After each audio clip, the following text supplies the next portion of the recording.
नमस्कार दोस्तों, art visual art में आप सभी का एक बार फिर से स्वागत है। ज्योमेट्रिकल ड्राइंग में आज हम बात करेंगे वृत्त यानी कि सर्कल के बारे में। तो जितने भी हमारे पास वृत्त से संबंधित क्वेश्चन हैं या जितने भी हमारे सर्कल से संबंधित जितने भी क्वेश्चन बनेंगे उन्हीं को आज हम विस्तार से डिस्कस करेंगे। तो आइए देखते हैं आज की वीडियो का हमारा पहला क्वेश्चन है क्वेश्चन नंबर 151 से। एक ऐसा समक्षेत्र जो गोल रेखा परिधि से घिरा हो और जो केंद्र से समान दूरी पे हो उसे क्या कहते हैं। तो ये आपको बताना है कि कोई एक ऐसा क्षेत्र है कि जो गोल रेखा परिधि से घिरा हो। परिधि मतलब एक रेखा होती है और जो केंद्र से जो है समान दूरी पे हो, जो उसका सेंटर होता है वो वहाँ से इक्वल डिस्टेंस पे है, तो उसे क्या कहते हैं, तो वो आपको बताना है। तो पहले हम ऑप्शन देख लेते हैं। पहला ऑप्शन है व्यास, वृत्तखंड, वृत्त या इनमें से कोई नहीं। तो ये तो आपको पता ही लग गया होगा कि हमने जब हमारा टॉपिक आज का वृत्त का है, सर्कल का है, तो इसका जो सही आंसर है वो है आपका वृत्त यानी कि सर्कल। तो C is the right answer. Next आगे बढ़ते हैं 152। वह सरल रेखा जो केंद्र में से गुजरती हुई दोनों ओर परिधि पर समाप्त हो उसको क्या कहते हैं। तो अब आपसे पूछा गया है कि एक सरल रेखा है जो केंद्र से होते हुई दोनों ओर परिधि पर पहुँचे या दोनों ओर परिधि को छुएं या समाप्त हो जाए तो उसको क्या कहते हैं, ये बात आपने बतानी है। तो ऑप्शन में है वृत्त, वृत्तखंड, व्यास या अर्धव्यास।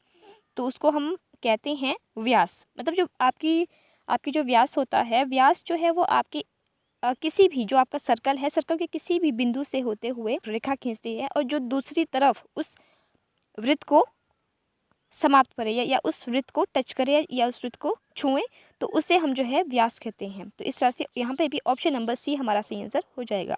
नेक्स्ट है 153 कि अर्धव्यास किसे कहते हैं। अब हम यहाँ पे बात कर रहे हैं अर्धव्यास की।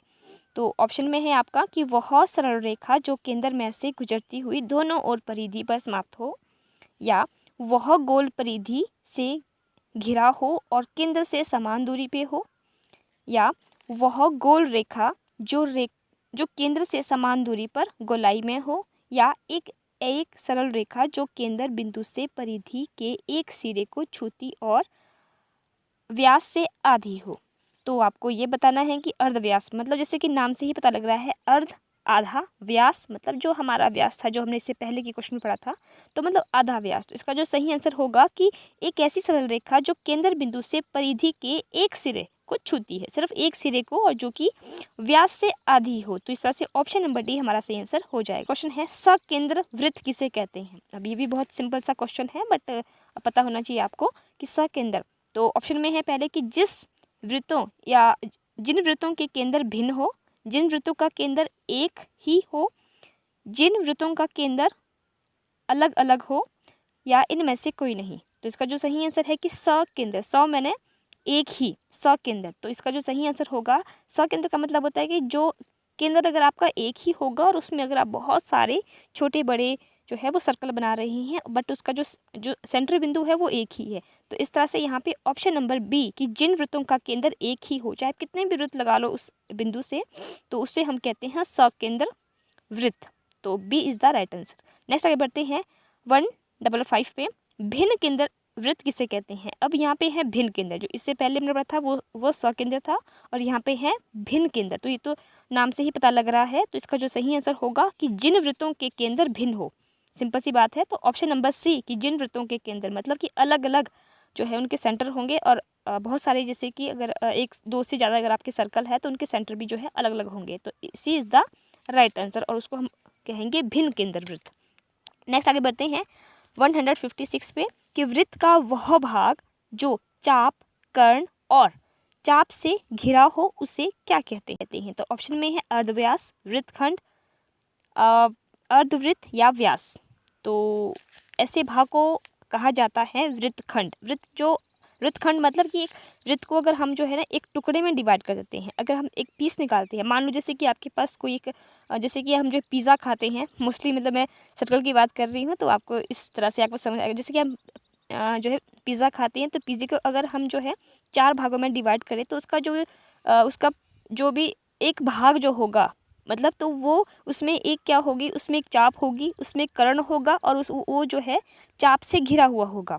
मतलब उसमें रेखा भी होगी, चाप भी होगी और कर्ण भी होगा, तो उसी को हम जो है वृत्तखंड कहेंगे। तो यहाँ पे B is the right answer. Next आगे बढ़ते हैं 157 पे। चाप किसे कहते हैं? अब आई है बारी चाप की कि चाप किसे कहते हैं। जो भी, तो इसमें ऑप्शन देखते हैं कि परिधि के किसी भी भाग को जो अर्धवृत्त परिधि से कम हो, बी जो वह गोल रेखा जो केंद्र से समान दूरी पर गोलाई लिए हो, ऐसा सम क्षेत्र जो गोल रेखा परिधि से घिरा हो, या वृत्त का वह भाग जो चाप और जीवा से घिरा हो। तो इसका जो सही आंसर है कि वो है कि परिधि के किसी भी भाग को जो अर्धवृत्त परिधि से घिरा हो, जो कि आधा वृत्त हो और वो से कम हो।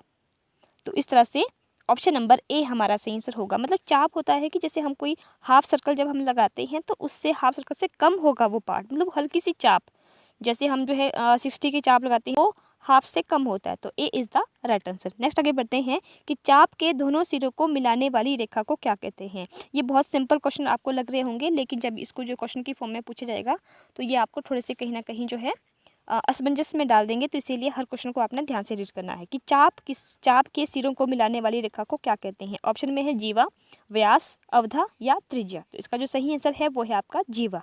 तो उसे हम कहते हैं जीवा। जब हम किसी भी चाप के सिरों को मिलाते हैं तो उसको जीवा कहते हैं। तो A is the right answer. Next आगे बढ़ते हैं 159 क्वेश्चन पे कि वृत्त के मध्य बिंदु को कहते हैं। अब वृत्त का मध्य बिंदु क्या होगा? तो सभी को पता होगा कि सेंटर होगा, मतलब केंद्र होगा। तो C is the right answer. Next है, और आज की वीडियो का हमारा लास्ट क्वेश्चन है, और जो थोड़ा सा मैंने पहले से लिया है। तो इसमें जो आपको जो ये लास्ट क्वेश्चन है कि समषट्भुज के प्रत्येक कोण बराबर होते हैं। तो ये आपको बताना है कि अगर हम षट्भुज है आपके सामने तो उसका जो प्रत्येक कोण होगा वो किसके बराबर होगा। ऐसा आपको पता है कि इसके आंतरिक कोण जो है वो 360 डिग्री होता है, 360 डिग्री होता है। लेकिन अगर हम प्रत्येक कोण की बात करते हैं तो वो होंगे आपके ऑप्शन में है ए 30, 60, 72 या 90 डिग्री। तो इसका जो सही आंसर है वो है आपका 60 डिग्री। तो इसके प्रत्येक कोण जो है वो 60 डिग्री के होंगे। तो B is the right answer. तो फ्रेंड्स, ये थी मेरी आज की 10 क्वेश्चनों की वीडियो। आई होप आप सभी को समझ आई होगी। तो आइए अब हम मिलते हैं अपनी नेक्स्ट 10 क्वेश्चनों की वीडियो में। तब तक के लिए आप सभी का बहुत बहुत धन्यवाद।